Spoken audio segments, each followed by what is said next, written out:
Halo guys, selamat siang. Kembali lagi di channel kami Bible Podcast Hermeneutik PL 2 dengan dosen pengampu kami Bapak David Dujas Laipulilo MTH, dosen yang ganteng, pintar dan imut loh. Ya, tentu teman-teman di rumah pada saat ini saya yakin dalam keadaan sehat ya. Perkenalkan, saya pada siang hari ini sebagai host atas nama Ronald Napa. Tentu saja saya tidak sendiri. Saya ditemani oleh partner yang cantik, jelita dan baik hati. Kita panggil saja Bintang. Hai, halo, apa kabar?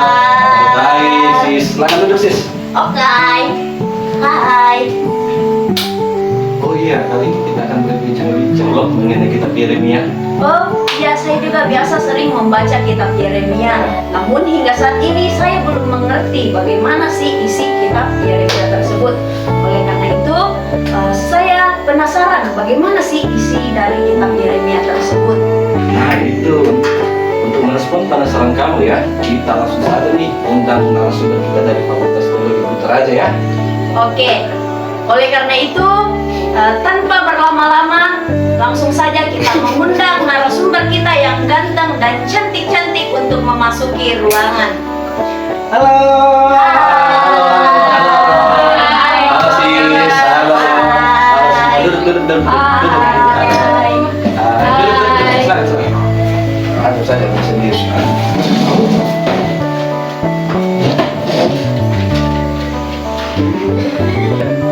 Wah, luar biasa sekali ya, pada saat ini kita kedatangan teman kita yang ganteng dan cantik-cantik sekali.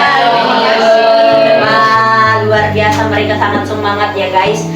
Oke, sebelum kita lanjut dalam membahas kitab Yeremia, mungkin teman-teman boleh memperkenalkan diri terlebih dahulu. Boleh loh. Boleh, ya, perkenalkan nama saya Daud Paruru Palapiran. Iya, kalau saya Yuni Balembang.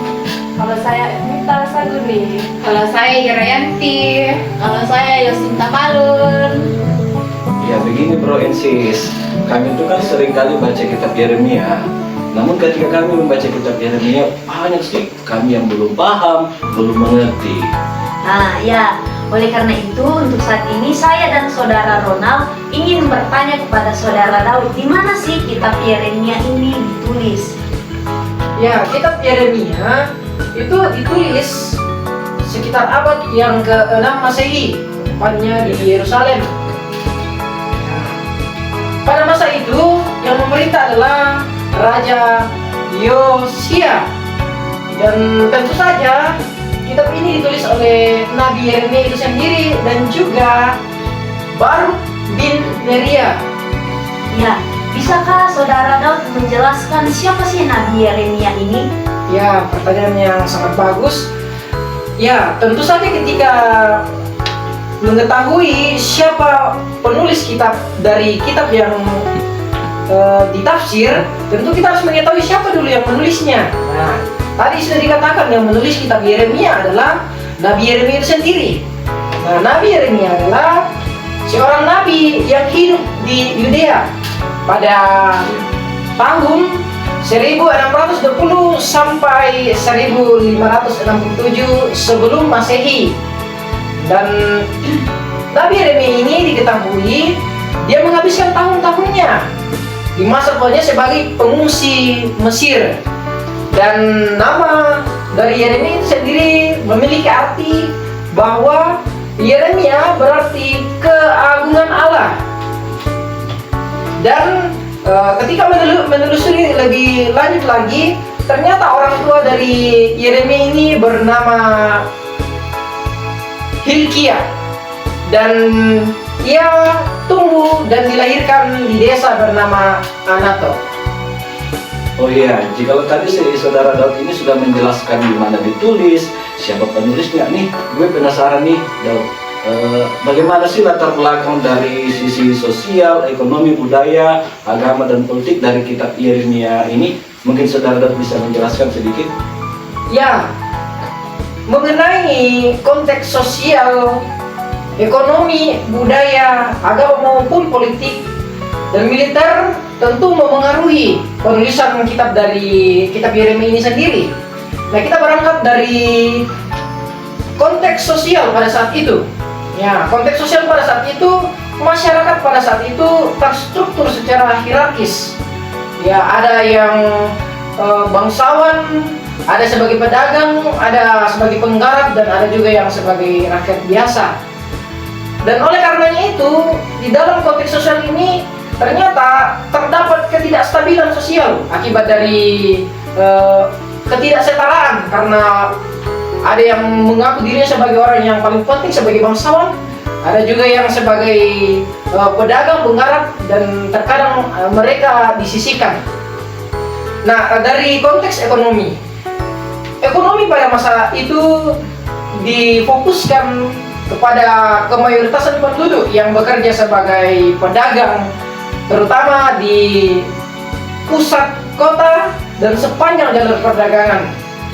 Dan dari segi budaya itu sendiri, ya, budaya Israel pada masa itu dipengaruhi oleh tradisi yang berinteraksi dengan tradisi Israel pada saat itu, seperti halnya Mesir, Babel, dan juga Persia.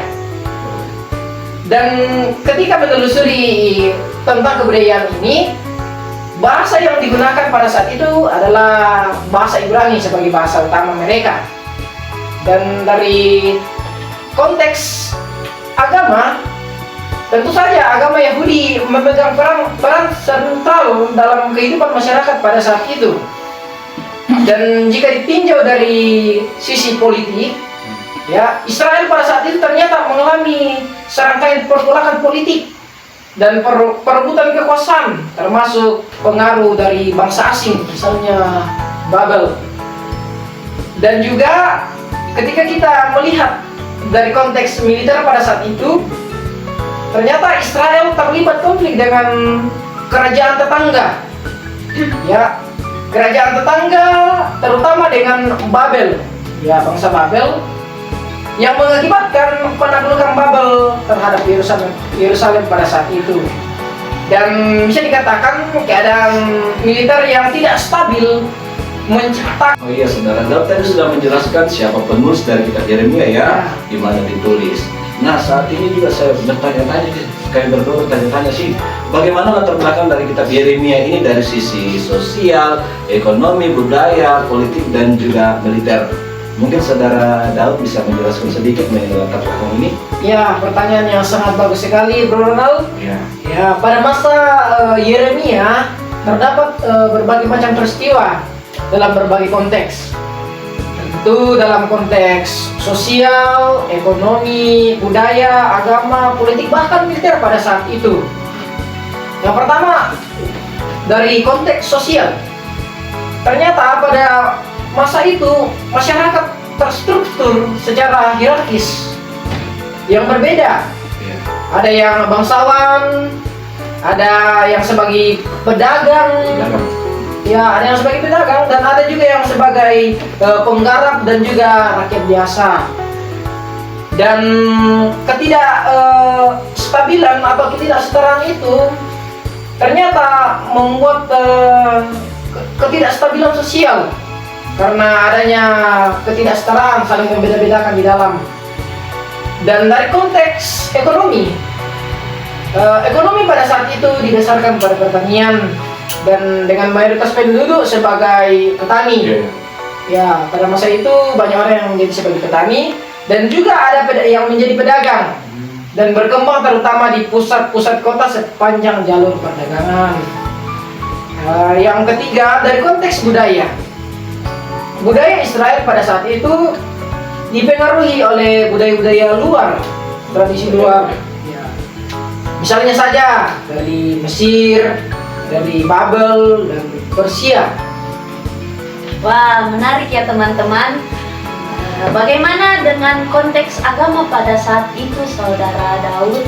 Ya, Bro Ronald dan Sis Bintang, ketika berbicara tentang konteks agama, pada saat itu agama Yahudi memegang peran sentral dalam kehidupan masyarakat Israel pada saat itu, dengan bait suci di Yerusalem sebagai pusat ibadah. Dan dari konteks politik, Israel pada saat itu seringkali mengalami pergolakan politik, perebutan kekuasaan, termasuk dengan bangsa-bangsa tetangganya, Oh, iya. yaitu bangsa Babel. Abel. Dalam hal kemiliteran, konteks militer, Israel terlibat dalam konflik militer ya dengan tetangganya, saya mengatakan tadi, Babel, sehingga terjadi penaklukan Babel terhadap Yerusalem pada saat itu, dan bisa dikatakan keadaan militer yang tidak stabil menciptakan tantangan bagi keberlanjutan hidup masyarakat pada saat itu. Oh ya, kalau tadi kita sudah membahas mengenai latar belakang dan lain sebagainya, sekarang saya masih penasaran, mungkin saudara Ronald juga masih penasaran, Tentu saja. apa sih alasan yang mendorong penulis untuk menulis kitab ini? Mungkin saudari Mita bisa menjelaskan akan hal tersebut. Oh iya, sebelum si Smita menjawab, mungkin bisa teman-teman bisa mencicipi. silakan. Iya, bisa banget sih Ya. dari Mungkin dari tadi leher teman-teman Iya. sudah sangat kering ya. Ya. Ya, tentu kita pasti ingin mengetahui apa sih alasan kitab Yeremia ini ditulis. Ya, betul sekali. Ya, betul sekali. Kitab Yeremia ini ditulis untuk umat Israel pada saat itu dengan tujuan untuk memberikan pengajaran, peringatan, dan Ya. juga nubuatan dari Oh, Tuhan. seperti itu ya. Ya, nah kemudian Yeremia juga ini diutus untuk menyampaikan pesan moral dan juga pesan rohania kepada umat Israel pada saat itu, karena masih sering menyimpang dan melanggar apa yang difirmankan oleh Tuhan sendiri. Oh, Ya, pesan moral seperti apakah itu, saudari Mita? ya, di sini teman-teman pasti ingin mengetahui apa sih alasan yang mendorong sehingga kitab Yeremia ini ditulis. Nah, kitab Yeremia ini ditulis untuk umat Israel pada saat itu. Seperti itu. Ya, dengan tujuan untuk memberikan bangsa Israel pengajaran, peringatan, dan nubuatan dari Tuhan itu sendiri. Nah, kemudian Yeremia ini juga diutus untuk menyampaikan pesan moral dan rohania kepada umat Israel yang seringkali menyimpang dari pengajaran Tuhan pada saat itu. Oh, mungkin saudari Mita boleh memberikan kita jawaban penyimpangan seperti apa sih yang terjadi pada saat itu? Nah, penyimpangan-penyimpangan yang bangsa Israel lakukan pada saat itu adalah yang pertama itu penyembahan kepada berhala, ketidaksetiaan moral dan Oh, iya. sosial, pembajakan sosial dan ekonomi, dan juga pengabaian tentang hukum Taurat. Oh, seperti itu ya, saudari Mita.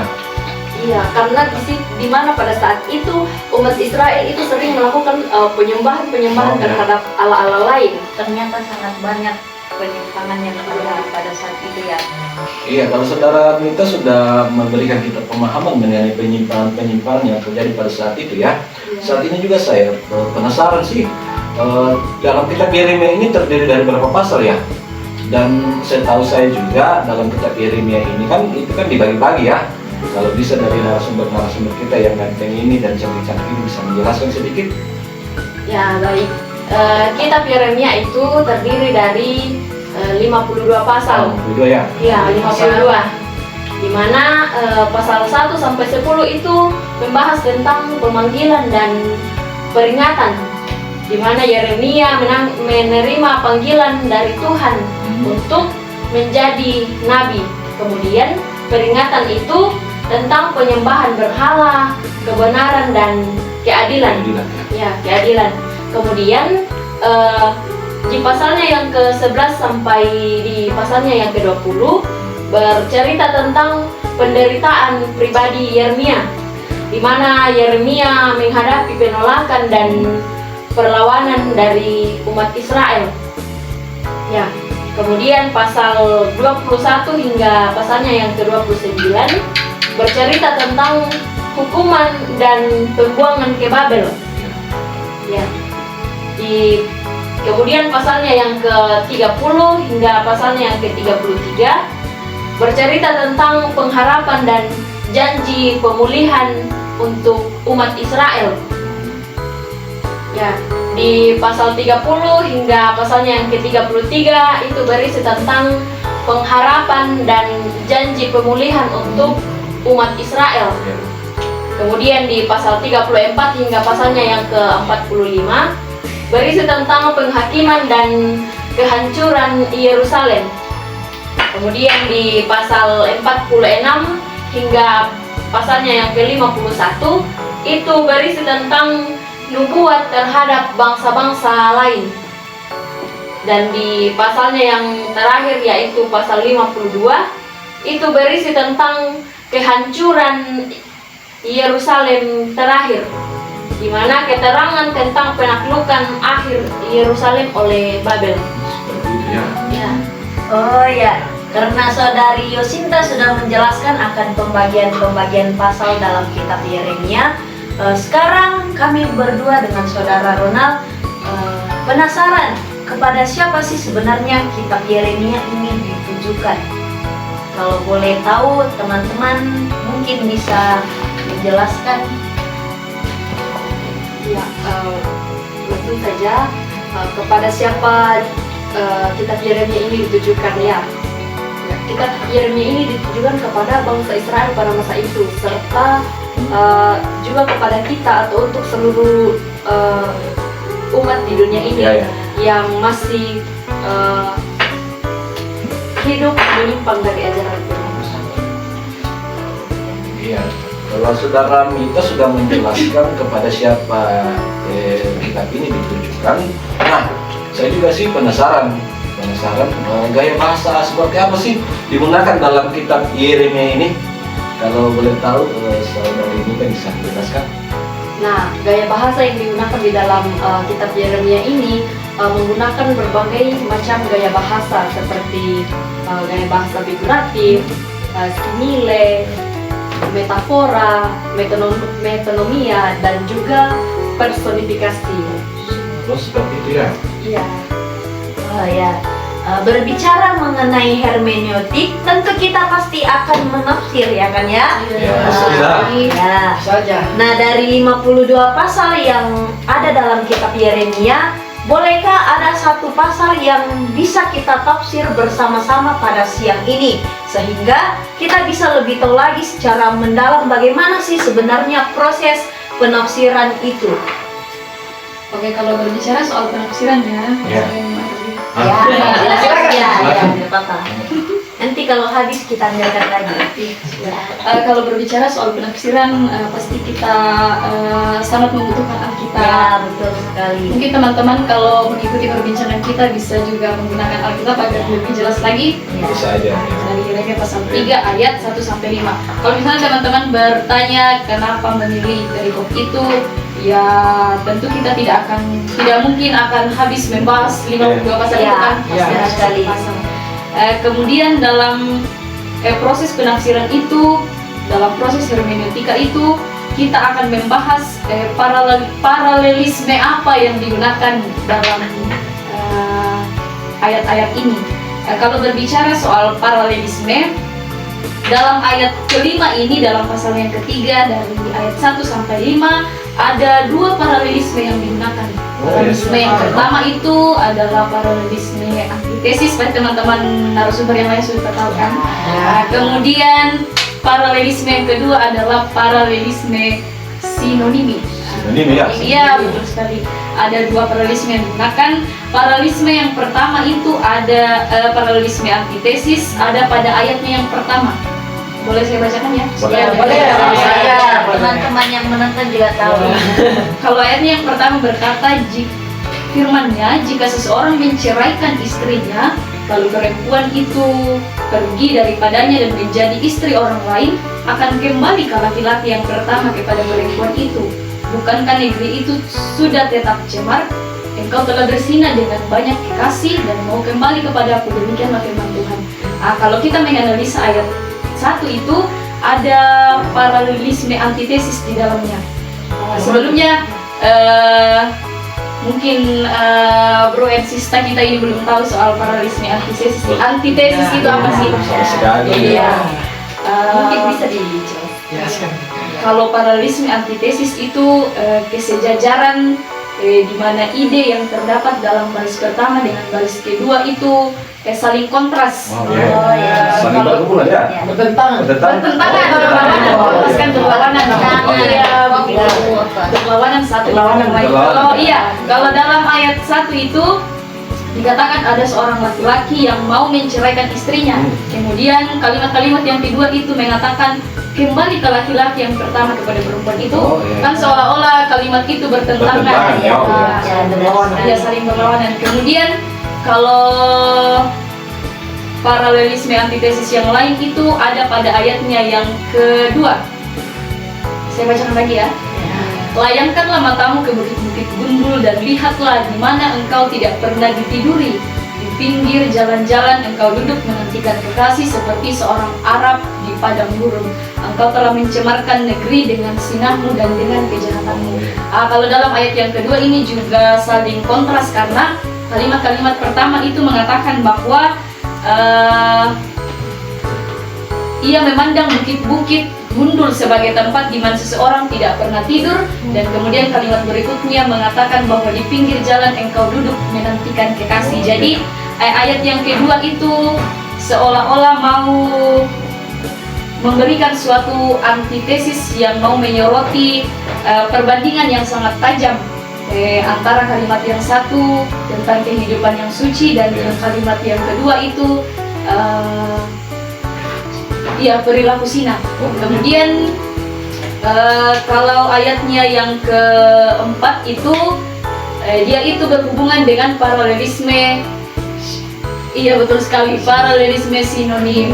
Sama dengan ayat yang kelima juga berhubungan dengan paralelisme sinonim. Kalau pas ayat 4 itu ada kata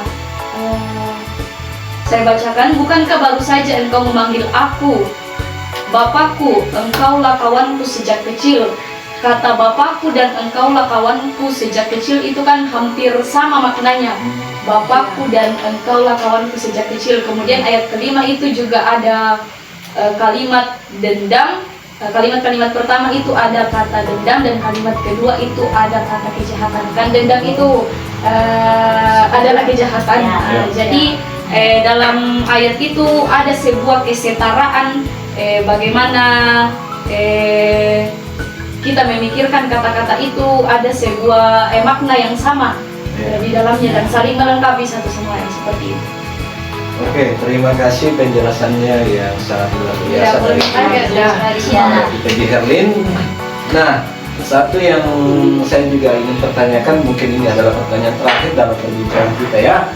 Dari perikop yang telah dijelaskan, bolehkah dari salah satu dari rekan-rekan narasumber kita yang dengan cantik-cantik ini menjelaskan bahasa dan latar belakang dari perikop yang telah kita bahas pada siang ini.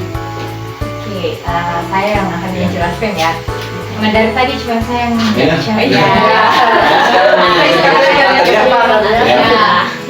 dalam perikop yang kita tafsir dari Yeremia 3 ayat 1-5 tadi, gaya bahasa yang digunakan adalah gambaran perbandingan antara kesetiaan dan ketidaksetiaan. Yeremia menggunakan metafora pernikahan untuk menggambarkan hubungan antara Tuhan dan umatnya yang terganggu oleh kesetiaannya yang penuh dengan pengkhianatan. Jadi katanya di sini ada pengkhianatan ya kepada Tuhan, yang menggambarkan secara dramatis perasaan dan perbuatan umat Israel yang tidak setia kepada Allah ya. Selanjutnya latar belakang dari kitab Yeremia 3 ayat 1-5. Yeremia melukiskan atau menggambarkan spiritual bangsa orang-orang Yehuda yang telah jatuh dan keluar dari relasi kesetiaan dengan Allah. Ya, jadi bangsa Yehuda saat itu mulai membelakangi Allah ya. Latar belakangnya terkait dengan periode kegelapan moral dan rohania, di mana Yehuda meninggalkan kesetiaan mereka kepada Tuhan. Yeremia sebagai seorang nabi yang telah kita ceritakan tadi menyampaikan pesan keras tentang ketidaksetiaan Yehuda yang tercermin dalam perbandingan dengan suami istri yang membuang istrinya. Ya, analog ini menceritakan hubungan Allah dengan umatnya yang telah berpaling dan terjerumus dalam penyembahan berhala serta kehidupan berdosa. Pada saat penulisan pasal ini, Yehuda sudah lama berpaling dari perjanjian mereka dengan Allah. Keputusan untuk menyembah berhala dan hidup dalam dosa telah membawa mereka jauh hubungannya. Dulunya yang membangun hubungan yang benar dengan Allah, tiba-tiba meninggalkan Allah. Ya, mereka sudah meninggalkan dan berpaling dari Allah yang awalnya mereka sembah. Latar belakang ini juga menciptakan kerangka bagi pesan keras Yeremia tentang perlunya pertobatan dan kembali kepada Allah agar menghindari hukuman yang akan diberikan Allah kepada bangsa yang memberontak kepadanya.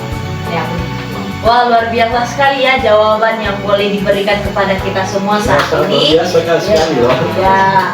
Nah, dari sekian lama kita berbincang-bincang di meja ini, mungkin kita bisa menarik kesimpulan bahwa ternyata kitab Yeremia merupakan karya Nabi Yeremia dan Baruk bin Neria, di mana kitab Yeremia ditulis di Yerusalem sekitar abad ke-6 sebelum Masehi pada masa pemerintahan Raja Yosia.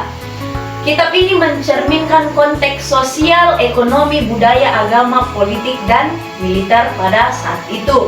Dengan tantangan seperti penyembahan berhala, ketidaksetiaan moral, ketidaksetaraan sosial, dan konflik militer. Dan dalam 52 pasalnya, kitab ini membahas panggilan dan peringatan Yeremia, penderitaan pribadinya, hukuman dan pembuangan ke Babel, pengharapan pemulihan, penghakiman terhadap Yerusalem, nubuat terhadap bangsa-bangsa lain. Ya, dalam 52 pasal di kitab Yeremia, kitab ini membahas panggilan dan peringatan Yeremia, penderitaan pribadinya, hukuman dan pembuangan ke Babel, pengharapan pemulihan, penghakiman terhadap Yerusalem, nubuat terhadap bangsa-bangsa lain, dan kehancuran terakhir Yerusalem. Adapun pesan utama dalam kitab ini yakni peringatan akan konsekuensi ketidaksetiaan umat Israel terhadap perjanjiannya dengan Tuhan. Dan juga gaya bahasa kitab ini kaya dengan bahasa figuratif loh. Ada seperti simile, metafora, metanomia, dan personifikasi untuk menyampaikan pesan rohania dan nubuat. Paralelisme dalam pasal 3 ayat 1-5 menyoroti kontras antara kesetiaan dan ketidaksetiaan umat terhadap Allah. Jadi kitab Yeremia menawarkan pemahaman mendalam tentang hubungan antara Allah dan umatnya, memperingatkan tentang bahaya juga penyimpangan dari kebenaran dan menekankan perlunya pertobatan dan kembali kepada Tuhan. Oke, mungkin itu kesimpulan dari perbincangan kita. Jadi, oke guys, nggak terasa ya perbincangan kita saat ini sudah selesai. Terima kasih kepada narasumber yang keren. Hari ini sangat luar biasa buat kami, buat teman-teman di rumah. Dan satu pesan kami buat rekan-rekan di rumah yang ingin banyak bertanya mengenai penafsiran, silakan menghubungi narasumber-narasumber kita yang kandidat cantik-cantik ini. Oke guys, mungkin sampai di sini saja perbincangan kita hari ini. See you and